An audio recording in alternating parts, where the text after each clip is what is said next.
Perkenalkan, nama saya Karina Indri Yulianti, NIM saya 20241420101054. Pada video ini, saya akan membahas tentang standar pelaksanaan tindakan keperawatan dengan gangguan konsep diri atau HDR, harga diri rendah.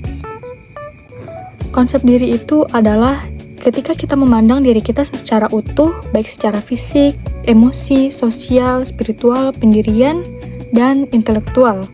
Jadi secara umumnya konsep diri itu dapat kita definisikan sebagai cara kita memandang diri kita secara utuh, baik fisik, emosi, sosial, kepercayaan, perilaku, spiritual, dan pendirian. Konsep diri juga dapat kita refleksikan sebagai pengalaman kita berinteraksi dengan orang lain. Jadi, sensasinya juga dapat didasarkan bagaimana orang lain memandang kita. Hal ini termasuk dengan persepsi individu terkait dengan kemampuannya saat dia berinteraksi dengan orang lain, dan lingkungan nilai-nilai yang berkaitan dengan pengalaman dan objek, tujuan, serta keinginannya. Jadi bagaimana tanda-tanda dan gejala saat orang itu mengalami gangguan konsep diri atau harga diri rendah? Tanda dan gejala orang mengalami gangguan konsep diri, yaitu ia merasa malu pada dirinya sendiri. Kenapa ia merasa malu pada dirinya sendiri? Karena bisa saja di masa lalu, dia mengalami satu kesalahan di mana orang lain itu menertawakan kesalahan dia, sehingga di masa depan dia kurang percaya diri lagi untuk melakukan hal tersebut. Jadi, ia menarik diri dari lingkungan sosialnya, dan itu menghambat interaksi dengan orang lain, karena dia merasa tidak percaya diri. Untuk sekadar berkontak mata saja dia merasa kurang percaya diri, karena ada perasaan takut diremehkan, takut dipermalukan. Hal itu dapat melukai dirinya sendiri kalau terlalu lama dibiarkan. Teman-teman, bagaimana cara kita membantu klien dengan gangguan konsep diri atau harga diri rendah? Kalau menurut saya, kita dapat memposisikan diri kita sebagai teman, bukan perawat. Kita dengarkan dia bercerita tentang dirinya tanpa memotong atau menghakimi setiap ceritanya. Kemudian kita bangun komunikasi yang berkualitas, kemudian kita gali potensi positifnya dan kita support potensinya itu. Jika dia sudah nyaman bercerita tentang dirinya, itu artinya kita sudah berhasil membangun rasa percaya klien dengan kita. Berikut ada video roleplay tentang klien dengan gangguan konsep diri harga diri rendah dengan perawat. Selamat menonton!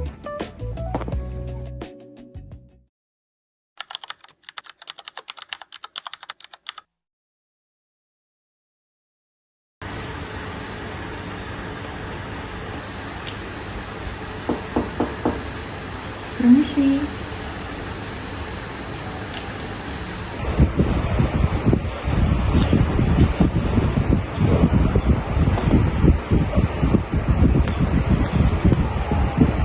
Selamat pagi, Bu.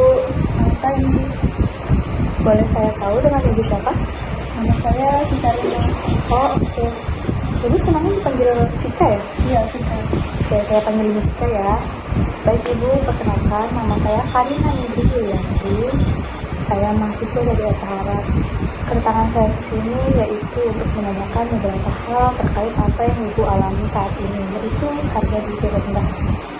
Jadi saya nanti akan menanyakan beberapa pertanyaan singkat aja Ibu, dan Ibu boleh menjawab singkat juga. Kalau Ibu tidak ingin menjawabnya, enggak apa-apa, tidak usah dijawab saja ya. Baik, Bisa kita mulai Ibu? bisa. Oke, terima kasih. Baik Ibu, kita mulai dari pertanyaan pertama ya.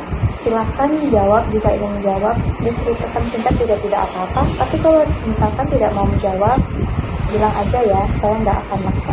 Anggap saya sebagai teman, jangan anggap saya sebagai perawat atau apa, tapi anggap saya sebagai temannya Ibu ya. Santai aja kita ya. Baik. Nah Ibu, akhir-akhir ini apa yang sedang Ibu rasakan? Merasa cemas kah, sedih, kecewa, atau senang? Mungkin saya merasa sedikit cemas dan sedih. Oh begitu ya, merasa sedikit cemas dan sedih. Lalu bagaimana cara Ibu mengalihkan rasa sedih itu? Mungkin dengan membaca beberapa buku dan scrolling media sosial. Oh begitu ya. Tapi untuk beberapa minggu ini apakah perasaannya terus cemaskah atau ada peningkatan membaik? Mungkin saya akan merasa terus cemas gitu sis. Kalau untuk berkegiatan sosial, apakah ibu pernah berkumpul bersama warga-warga di sekitar sini? Saya jarang sih Bu untuk berkumpul sama warga sekitar. Oh, jarang ya. Oke. Kalau boleh saya bertanya, apa pencapaian terbesar dalam hidup ibu selama ini? Pencapaian terbesar saya mungkin saya belum pernah mencapai pencapaian terbesar itu sis. Kalau boleh tahu, kapan terakhir kali ibu merasa bangga dengan diri sendiri? Mungkin 1 tahun yang lalu. 1 tahun yang lalu ya? Ya. Oke. Oh ya, kesukaan ibu ngapain selain baca buku, scrolling media? Saya lebih suka menjelajahi tentang bintang-bintang Bu. Oh, menjelajahi tentang bintang-bintang. Boleh ceritakan sedikit apa yang ibu ketahui tentang bintang-bintang itu? Ibaratnya seperti ini sih, jadi ketika saya melihat bintang itu saya seperti melihat kembali atau kembali ke masa lalu gitu sih. Oh, begitu ya. Jadi nanti saya boleh nggak tanya-tanya lagi soal bintang-bintang, soalnya saya juga suka bintang. Benar sis? Iya, betul. Jadi saya boleh ya nanti nanya-nanya lagi, berkunjung ke sini jika ibu bersedia. Boleh. Ya, boleh ya. Oke. Kalau boleh saya bertanya, di kondisi seperti apa saat ibu merasa tidak percaya diri dengan kemampuan yang ibu miliki? Mungkin karena saya kurang bisa dalam hal berkomunikasi, jadi saya tidak bisa mengutarakan apa yang saya rasakan. Oh, begitu ya. Jadi makanya ibu lebih milih menjauh dari kerumunan gitu. Yes. Oke, kita lanjut ya ibu ya. Ada nggak ya orang yang akhir-akhir ini atau setahun terakhir ini membuat ibu marah, tapi ibu itu tidak bisa menyampaikannya karena ibu merasa tidak enak? Mungkin banyak sih sis. Banyak ya, tapi ibu tidak mampu menyampaikan ya. Lalu bagaimana respon orang sekitar terhadap ibu di lingkungan ini? Mungkin mereka tidak suka pada saya. Itu menurut pendapat ibu ya. Tapi kalau boleh saran saya, ibu jangan mengkritik diri ibu dulu ya.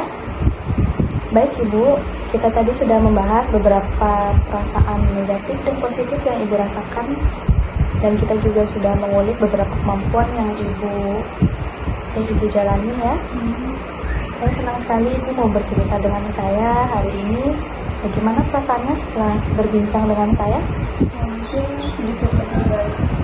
Sedikit lebih baik ya. Harapan saya ke depannya, jika saya berkunjung atau bertemu dengan ibu kembali, ibu sudah tampak lebih ceria, dan ibu boleh menceritakan hal-hal yang ibu rasa perlu diceritakan ke saya.